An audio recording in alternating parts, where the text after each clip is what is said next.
Hello and welcome to a little video that I'm going to be doing for you regarding the backpack and its contents, as well as a few little maintenance tasks that I have on the backpack. I'll show you guys real quickly what I'm talking about. So on the backpack I have a HDMI splitter, or a bi-directional splitter, so that I have the ability to change the camera real quick. One of the cables have started wearing down a bit. As you can see, it's bent in an odd angle. Need to make sure that that is not going to become a problem, so we're probably going to exchange this entire cable and figure out how we can prevent that from becoming an issue in the future. And then, as you can see here in the compartment with the red flaps in it, we'll be removing some of this stuff and rearranging it a bit, getting the battery, for example, to be at the bottom instead of being at the top, and making sure that the contents is a bit more stable and it's easier to access the buttons on these panels as well. So that will be what I'll be working on today. I'll bring you guys along, going into the city to pick up a package, and then I'll bring you guys along for that unboxing as well. So please enjoy. Hey guys, we're back home and I picked up this package, and I'll get a light set up so we can better see what I'll be doing, and then I'll get it unpackaged. Let's see what it is. Alright, so I was expecting a hard box, but it came in the leather box, like whatever. So we shall open this up and see what's inside. I know for a fact that there's no like loose wires, or at least I have a hope for that, so we'll be a bit careful with the knife here. There we go, should be plenty. So what I have here, put that away. What I have here is basically a 4G antenna. I am hoping it doesn't require a power supply. I actually don't know. The information on the website was kind of scarce, so I'm not sure what about it. But we will try and figure that out together, see if we can set it up. As far as I know, this should be pretty decent. I would hope they sell stuff in Denmark that fits what I'm looking for. So let's go ahead and start unpackaging this. Ooh, look at that. So it's not terribly huge, which is a good thing because it needs to be portable. It looks like it has these T9 connectors, I believe they're called, and those should fit nicely with the Netgear modem that I have. We should fit into these. See if I can open them into these lovely sockets here, so that should be good to go.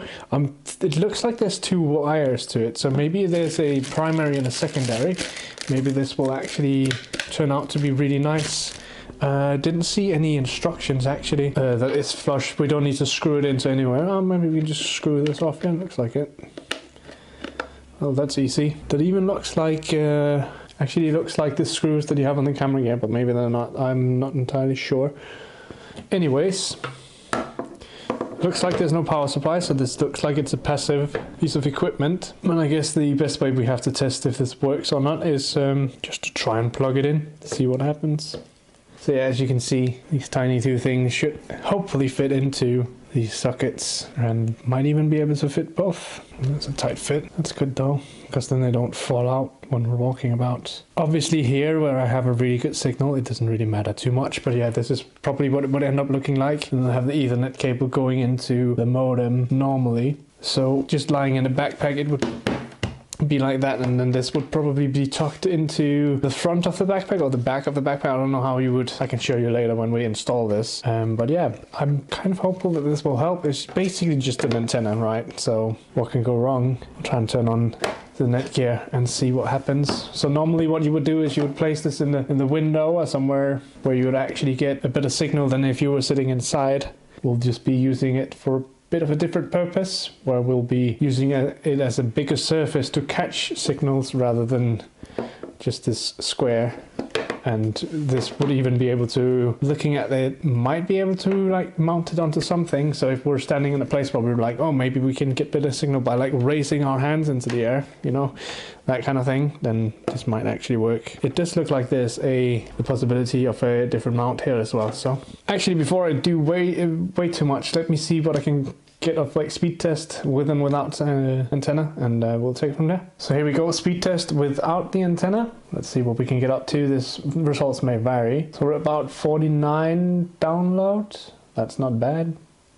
not bad at all. How much can we get upload? So this is, to be fair, in an area that has a really good connection on the mobile network, as far as I'm aware. We're quite close to the towers. So we get a 49.2 download and a 21.4 upload, which is really good.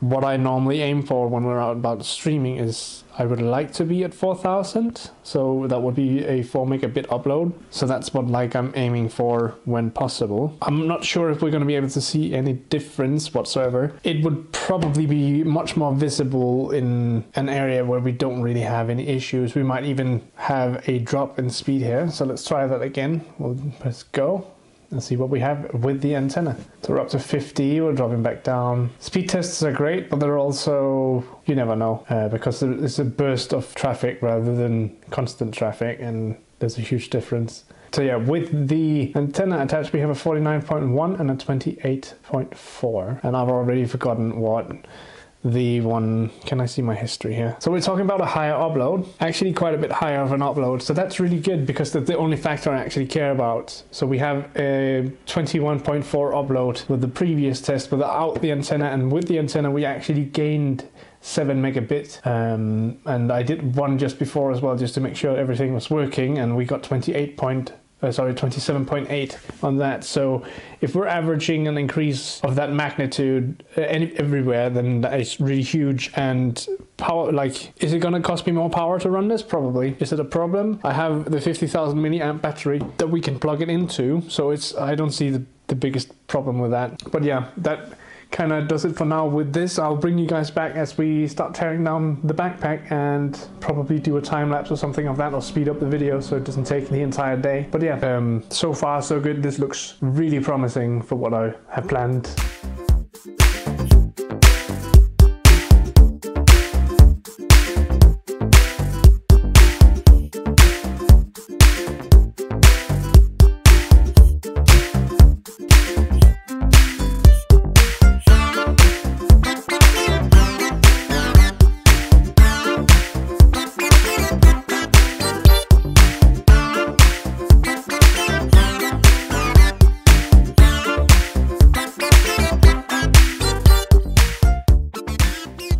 So yeah, you might be wondering, oh my goodness, there's next to nothing inside this backpack, but before I start it today, I've already taken out most of it. So normally in here you'd have a battery as well as the modem, and then the back over there you'd have the light that I'm standing with in my hand here, so that would normally be inside the backpack at this point. I do also have, as you can see here, some legacy stuff. What I used to do is this is one of the first modems I was running with, just a small modem, and then a Raspberry Pi which was running and still is running some software to connect to a VPN so that I could aggregate multiple mobile networks. That's no longer necessary. Well, at least not with the connections I have here in Denmark, so that's not too bad. But yeah, let me put that away and put the backpack away, and then I'll give you an overlook of what is actually inside the backpack. Spread it out on the table so you can actually see it. Alright, there we go. I've got everything spread out here on the table. Let me put this down so I can use my hands. So yeah, as you can see, there's actually quite a lot of stuff inside on the backpack when we're out and about. It doesn't look of much when it's just inside the backpack, like you can tell. There's clearly a few things you can stuff inside this, but you wouldn't think it would be that much. I still have some cables that are attached, but that's because they are a bit of a pain in the butt to remove, so you'll have to deal with that.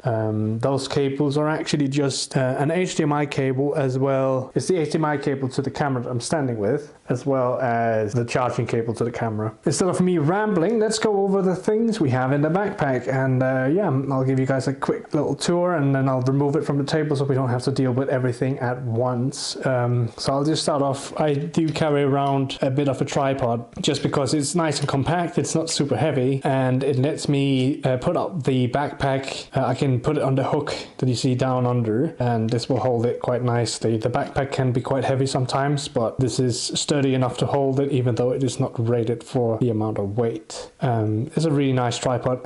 So that's that. And then you just saw me remove this cable as well, which is the HDMI cable that goes into the splitter that has a bit of a flaw here, I don't know if you can see it. Yeah, you can. It's been bent because of the way it's been sitting on the side of the backpack. So I need to make sure that doesn't happen with the new cable I'm putting in. I'll have to test that cable as well. But I'm keeping this just in case, because even though it is a faulty cable, it could still come in handy because it still works. It's just not up to par. And then obviously you see my big 50,000 milliamp battery that I have here, which is currently plugged into this lamp. And this lamp is basically small enough that I can actually carry it around. I'll turn it around so you can see it for a second. So it's not a big lamp, it's completely flat. It gives off a nice bit of light. It runs off a 12-volt battery, so that's good. That means I can have it with me, be portable and all of that fun shenanigans. And then I do have this lovely handy camera. It's basically just another camera, and I can plug that into the switch and then switch back and forth between these cameras. This has a 54 times zoom, so that gives me the possibility of like zooming in on stuff that's in the distance that I would normally be standing there pointing at and nobody could see it anyways. And I have a Sony AS300 camera that I'm normally using, so. And then I have some of the most essential parts of the kit, which is basically what you see here. So the main operation of the backpack, obviously the camera is important because we want to capture video, and that's what we want to broadcast. Audio is also important, so I do have wireless microphones, the transmitter and the receiver, so that's really nice. Actually, a short word about the encoder. This is a Liveshell Pro, and it has the ability to basically scale the traffic. So if I have a poor connection, we'll scale down the quality of the image so that I can still have a live connection, but the quality will suffer. So there's that. The main battery for the shoulder camera, I have it plugged in right now. The camera does run on its own power, but it does run out of power after about 4 hours, depending on what you're doing. Recording is a bit heavier than live streaming. It's really nice to have an external battery to keep make sure that it's always running. The HDMI splitter we were talking about earlier, I've been trying to stick it onto the backpack using Velcro stickers, but it's not really been working for me. So I need to figure out how I fix that. I'm thinking I might sew these on to the strap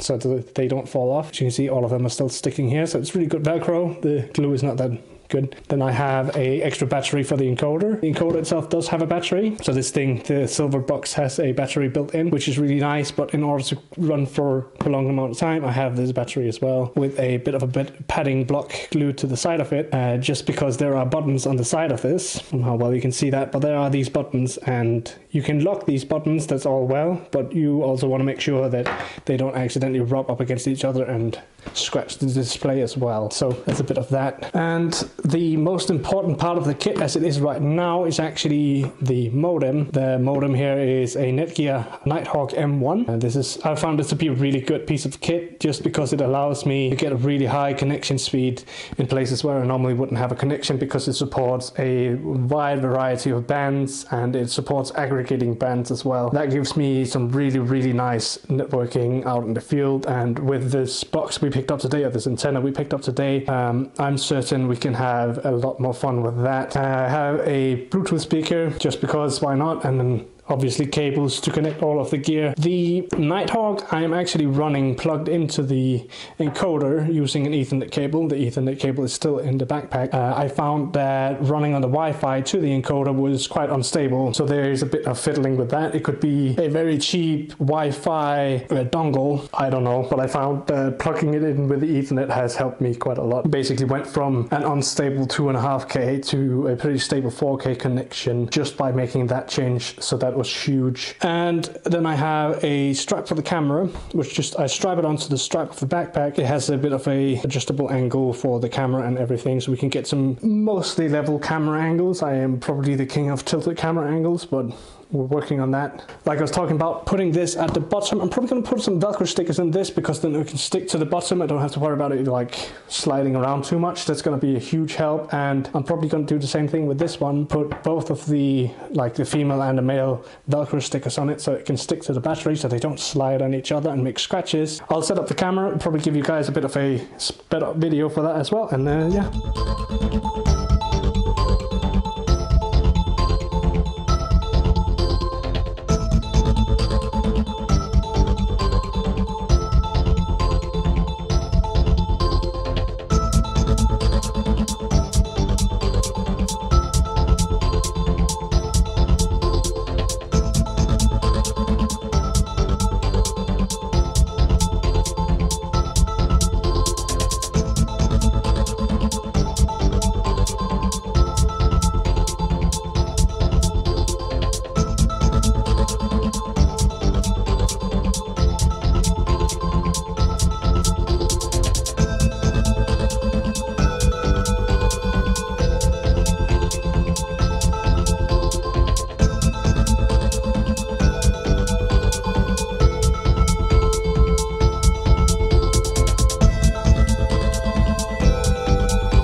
So yeah, I was basically trying to figure out what the hell I've done with one of the cables that I have, which is basically like a micro HDMI to an HDMI cable, and I have no clue where I put it.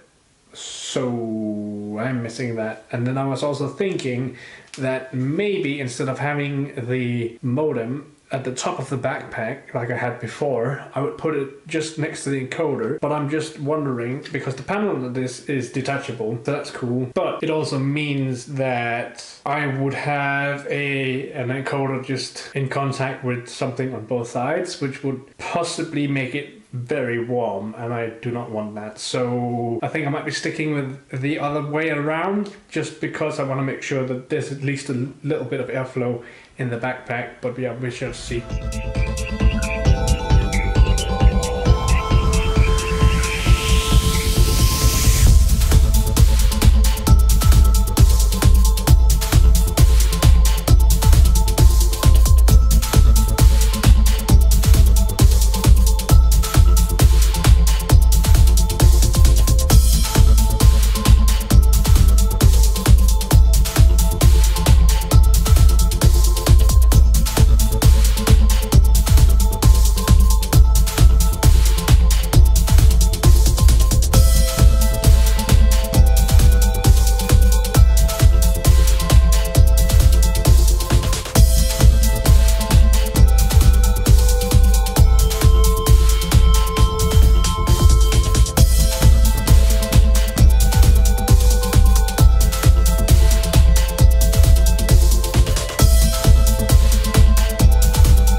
I think we got most of the stuff in place now. I'm thinking about just leaving this slightly loose, just because then it will give the, I'm trying to not have the wire in the camera here, but you guys will have to live with that, to like prevent it from doing the same thing where it's bending the HDMI cable. I know this is not a great solution, but I'm incapable of thinking of something else right now. So what I'll be doing is I'll be testing to see if these cables work. I know some HDMI cables have a tendency to be weird, so just make sure that that works. I'll fine tune the angle on this when we go streaming, just because I know it's difficult to do it while you're inside. It's a lot easier when you're out and about, and then people yelling at me for having a weird angle or not. So yeah, that's what we're going to do. So I'm going to show you exactly how I start up the stream normally. What I normally do when I start up the stream is I go in here, I power on the microphone, so that's going, one of the first things. I have the other microphone over here, we can power that on and see that it connects, and it does. So now you can hear me twice. Not really, not gonna happen, don't worry about that. And then I tug this away safely, clip it onto the wire for the battery. I feel like that's a pretty good spot. It doesn't dangle about and like fling everywhere. So I power on the battery so that starts charging. We'll see if I can actually get this off now, because the Velcro is actually pretty good sticky. So that's good. And then I hold down this button for a few seconds until the display turns on. This thing needs an internet connection to work because it synchronizes with the cloud every time. So I'll stick that back, zip this up just a tiny bit because we need to go back and see if it actually connects. And then here I have the modem. We'll turn that on. The reason why I turn on the modem first is because this Netgear has a configuration where it will use the Ethernet port if there is something connected. It doesn't do that unless there is something. If the box was turned off, it wouldn't know. So yeah, we'll just wait for that to turn on. I can see the display is turned on. I see 0 devices connected. That's a problem. There we go, 1 device connected. That should be the encoder. So and I can see that it's already connected. And then all I do is I plug in this other camera, open that up so it turns on, plug in the HDMI cable. I wasn't able to find the other HDMI cable, so that's why I'm doing it this way. Normally this cable would be going into the white camera that you guys are looking through right now, but because we're recording with that, I can't really do that. So if everything works the way it should, I should be receiving a lot more data, which I am. I'm up to 3.5K now, and I believe I have it set up to stream at about 3.5K because we were driving last time, and that's a good sweet spot. So right now I'm broadcasting the view from this camera to the server, and it's not going live because we're not live. That's the basic procedure for me turning on the gear. We'll pack this away so we don't damage anything, and then I need to package this down, get stuff charging so it's ready for tomorrow, and yeah. So yeah, that's pretty much it for now. It's been It took a bit longer than I was expecting it to, but I think we got all the things that I wanted to fixed.